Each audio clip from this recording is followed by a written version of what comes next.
வணக்கம். இன்றைக்கி நம்ம பார்க்க போகிற சமையல் என்னென்னு பார்த்தீங்கன்னா, ஒரு பல வகையான பாரம்பரிய அரிசிகள் சேர்த்து நல்லா பஞ்சு போல் இட்லியும் சாம்பாரும் எப்படி செய்யலாங்கிறத பார்க்கலாம். டயபெட்டிக்காக இருக்கிறவங்க இது மாதிரி இட்லி சாப்பிடுங்க, சுகர் லெவல் நல்லா கண்ட்ரோலாகவே இருக்கும்.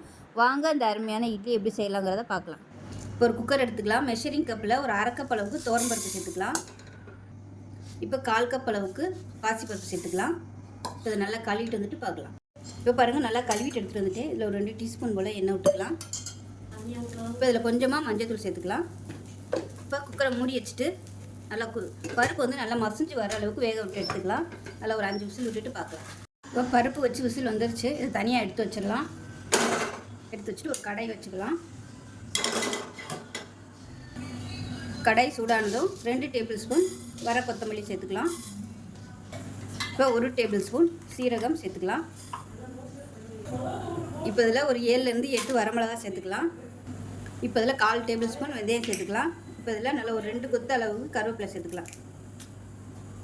இது எல்லாத்தையுமே நல்லா வறுத்து விட்டுக்கலாம். இது எல்லாமே நல்லா வாசனை வர அளவுக்கு வறுத்துக்கலாம். இப்போ நல்லா வறுபட்டு கீழே ஒரே ஒரு சொட்டு எண்ணெய் சேர்த்துக்கலாம். இப்போ இது எல்லாத்தையும் நல்லா வறுத்துக்கலாம். எண்ணெய் ரொம்ப ஊற்ற வேணாம், ஒரு சொட்டு விட்டிங்கன்னா போதும். இப்போ பாருங்கள், நல்ல ஒரு ஃப்ளேவர் வருது. இது அப்படியே வேறு பிளேட்டுக்கு மாற்றிட்டு ஆறுனதுக்கப்புறம் மிக்ஸி ஜாரில் போட்டு நல்லா நைஸாக அரைச்சிக்கலாம். அரைச்சிட்டு பார்க்கலாம். பொடியாகவே அரைச்சிக்கலாம். இப்போ பாருங்கள், நல்லா நைஸாக அரைச்சாச்சு. தனியாக இருக்கட்டும். ஒரு பேன் எடுத்துக்கலாம். இதில் தேவையான அளவுக்கு எண்ணெய் விட்டுக்கலாம். இப்போ பாருங்கள், எண்ணெய் நல்லா சூடாயிடுச்சு. இதில் 1 டீஸ்பூன் போல் கடுகு உளுந்து சேர்த்துக்கலாம். 1 டீஸ்பூன் போல் சீரகம் சேர்த்துக்கலாம். 2 வரமிளகாய் சேர்த்துக்கலாம். சின்னதாக ஒரு கட்டி பெருங்காயம் சேர்த்துக்கலாம். இதில் கருவேப்பிலை சேர்த்துக்கலாம். இப்போ பாருங்கள், எல்லாமே நல்லா பொரிய ஆரம்பிச்சிருச்சு. இதில் வந்து ஒரு 5 பச்சை மிளகாயை கட் பண்ணி வச்சுருக்கேன், அதையும் சேர்த்துக்கலாம். அது கூடவே பொடியாக நறுக்குன பெரிய வெங்காயம் சேர்த்துக்கலாம்.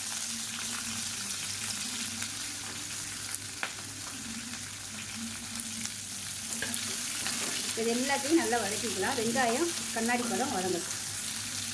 இந்த வெங்காயம் வதங்கிறதுக்கு உப்பு சேர்த்துக்கலாம். வெங்காயம் கண்ணாடி பதம் வதங்கிருச்சு. மீடியம் சைஸாக 2 தக்காளி சேர்த்துக்கலாம். இது கூடவே கத்திரிக்காய், உருளைக்கிழங்கு, கேரட் இது 3 வந்து நல்லா பொடியாக கட் பண்ணி வச்சுருக்கேன். இதோடு சேர்த்து வதக்கி விட்டுக்கலாம்.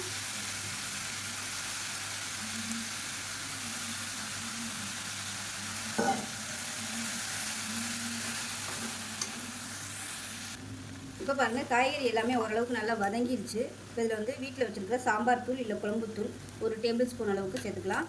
சேர்த்துட்டு இதை நல்லா வதக்கி விட்டுக்கலாம். இப்போ பாருங்கள், காய்கறி எல்லாமே ஓரளவுக்கு நல்லா வதங்கிடுச்சு. இப்போ வந்து நம்ம வேக வச்சு வச்சுருக்க அந்த பருப்பு அதோட சேர்த்துக்கலாம். சேர்த்து நல்லா கலந்து விட்டுட்டு இன்னும் கொஞ்சம் தண்ணி சேர்த்துக்கலாம்.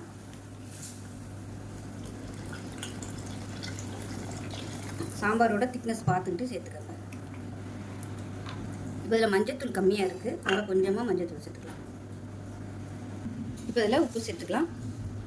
இப்போ பாருங்கள், சாம்பார் நல்லா பச்சை வாசனை போக நல்லா கொதிச்சிருச்சு. இந்த ஸ்டேஜில் நம்ம வறுத்து வச்சுருக்கிற இந்த பொடியை வந்து சேர்த்துக்கலாம்.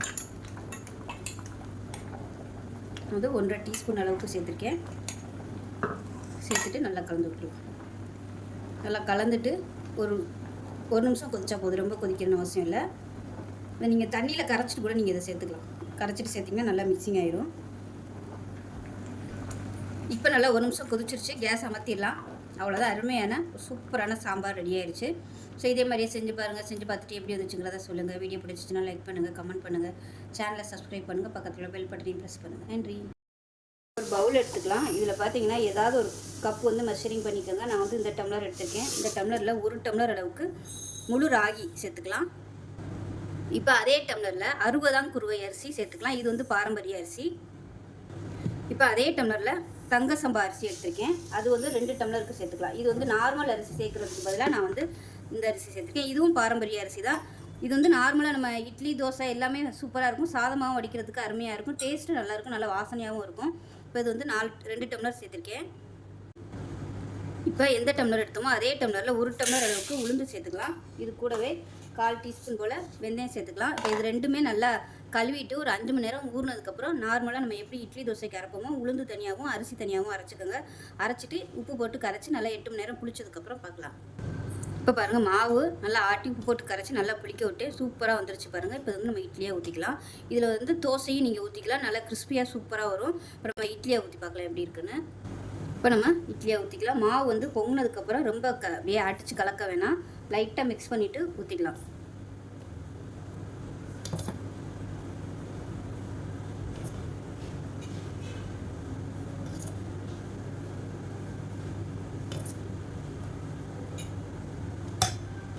பார்த்திங்கன்னா தண்ணி நல்லா சூடாகிடுச்சு. இது வந்து ஒரு 5 நிமிஷம் நல்லா வேகட்டும். வெந்ததுக்கப்புறம் பார்க்கலாம். இப்போ எப்படி இருக்குன்னு பார்க்கலாம். இப்போ பாருங்கள் நல்லா வெந்துருச்சு, நல்லா சாஃப்டாக வெந்துருச்சு. எடுத்துடலாம்.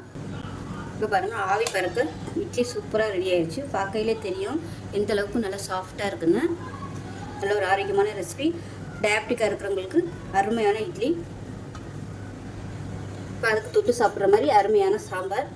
ஸோ சின்ன பிள்ளைகளுக்குலாம் இது மாதிரி கொடுங்க. சின்ன வயசுலேருந்தே கொடுத்துட்டு வரும்போது நல்ல ஒரு ஆரோக்கியமாகவும் இருப்பாங்க. பாரம்பரிய அரிசி சேர்த்துக்கிறதுனால அதில் உள்ள சத்துக்களும் கிடைக்கும். ஸோ இதே மாதிரி செஞ்சு பாருங்கள். செஞ்சு பார்த்துட்டு எப்படி வந்துச்சுங்கிறத சொல்லுங்கள். வீடியோ பிடிச்சிச்சுன்னா லைக் பண்ணுங்கள், கமெண்ட் பண்ணுங்கள், சேனலை சப்ஸ்கிரைப் பண்ணுங்கள், பக்கத்தில் உள்ள பெல் பட்டனையும் ப்ரெஸ் பண்ணுங்கள். நன்றி.